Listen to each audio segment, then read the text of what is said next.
Coding start பண்ணும்போது, especially web development learn பண்ணும்போது எல்லோரும் பயப்படுற ஒரு வேர்டு இருக்குது, பிஹெச்பி. இதை பார்த்த உடனே இது ரொம்ப கஷ்டம்தான் போலன்னு தான் தோணும். ஆனால் பிஹெச்பி வந்து அவ்வளோ கஷ்டம் கிடையாது. நீங்கள் வந்து அதை கரெக்டாக புரிஞ்சுக்கிட்டிங்கன்னா அது ரொம்ப சிம்பிள். சரி, இப்போது பயத்தை ஒரு ஓரமாக வச்சுட்டு பிஹெச்பி என்னென்னு ஃபஸ்ட்டு பார்ப்போம். What is PHP?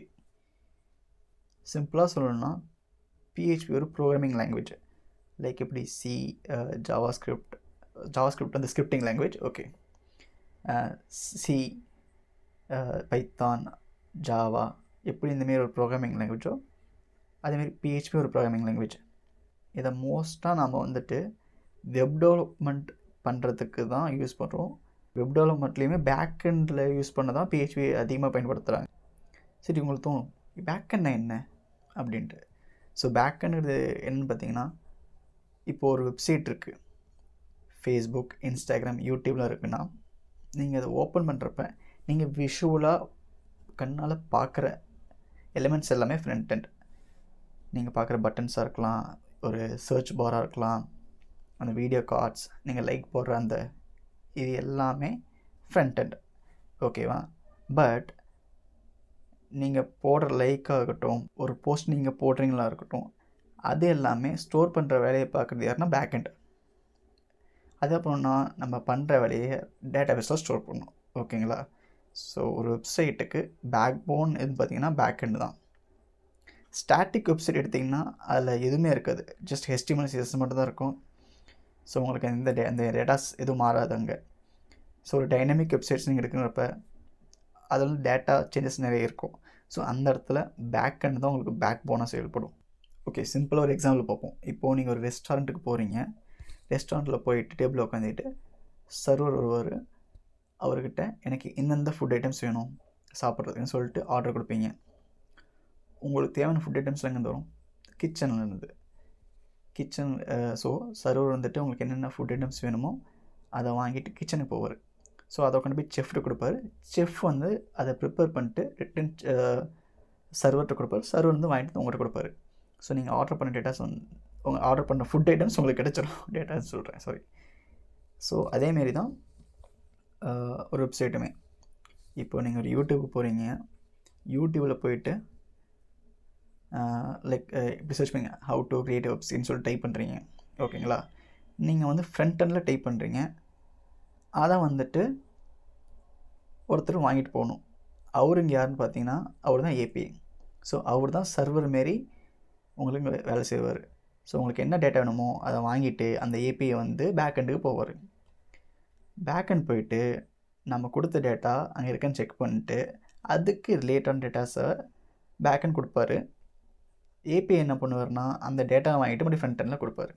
ஸோ இப்படி தான் நடக்கும்.